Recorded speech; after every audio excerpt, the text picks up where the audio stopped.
Buenas tardes, mi nombre es Héctor Campos García, soy profesor de la Facultad de Derecho en el curso de Instituciones del Derecho Privado 2 en la Pontificia Universidad Católica del Perú y soy abogado del área de prevención y solución de conflictos en temas civiles y comerciales en el Estudio Linares Abogados.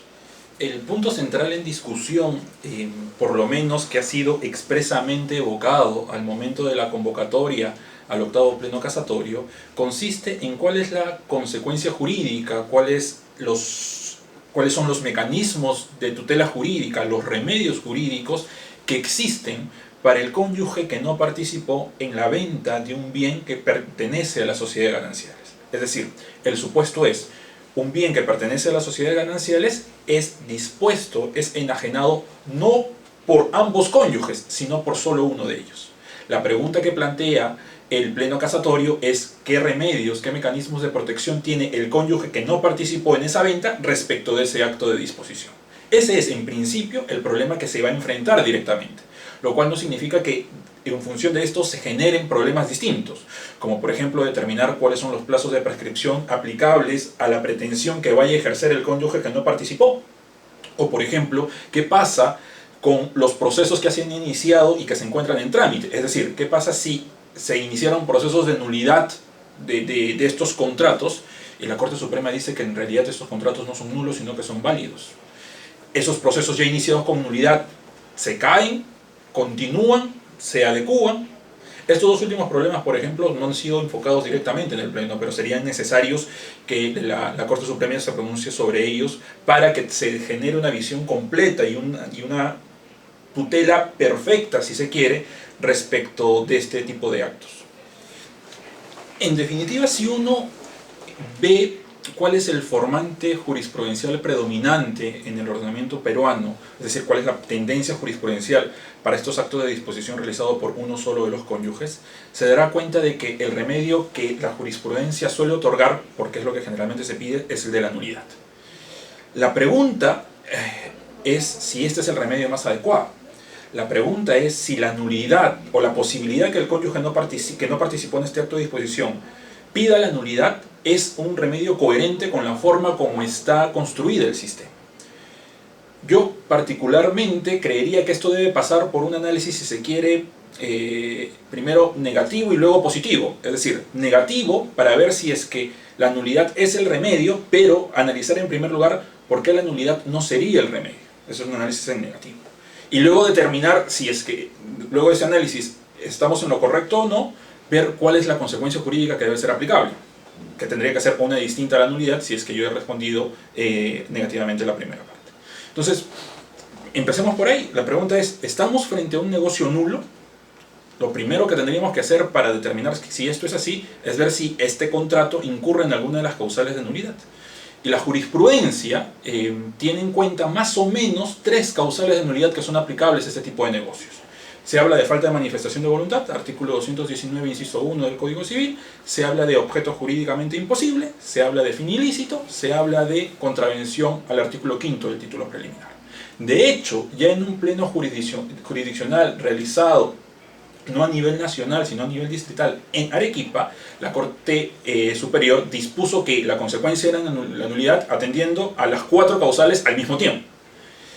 Esto tiene una serie de inconvenientes en realidad. Ya en la exposición que realizaron los amicus de la Corte al momento de realizarse la audiencia del octavo pleno casatorio, eliminaron o aclararon las dudas de por qué estas causales de nulidad no se aplican. O sea, está claro que esto no es un supuesto de falta de manifestación de voluntad, porque hay un cónyuge que sí está participando, hay un comprador que sí está participando y ambos han emitido la voluntad respectiva. No puede ser un supuesto de falta de manifestación de voluntad. No podría ser tampoco un supuesto de objeto jurídicamente imposible, porque el ordenamiento peruano tiene una habilitación expresa para la realización de actos de disposición de bienes ajenos. Esto está en el artículo 1409, numeral 2. Entonces, si el ordenamiento lo admite, no podría ser considerado como objeto jurídicamente imposible. Y tampoco podría ser considerado un fin ilícito, por lo menos realizando un análisis en abstracto, porque Si estamos hablando de un contrato, la finalidad de ese contrato estaría predeterminada por la común intención tanto del vendedor, el cónyuge que dispone, como del comprador, y que en ese consumo, en este propósito práctico común que vayan a perseguir estos particulares, en la realización de este contrato haya una finalidad ilícita, lo cual ciertamente no es lo que siempre sucede, porque generalmente el comprador es el que actúa de buena fe.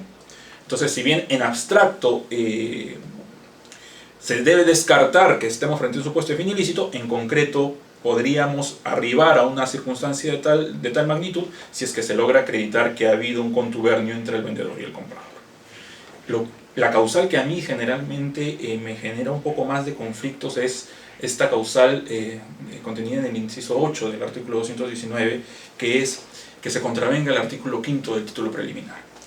Porque, viendo bien las cosas, si uno analiza la norma matriz, que es el artículo 315, que dispone o que indica que para la disposición de bienes sociales se requiere la participación del marido y de la mujer, pues es una norma imperativa.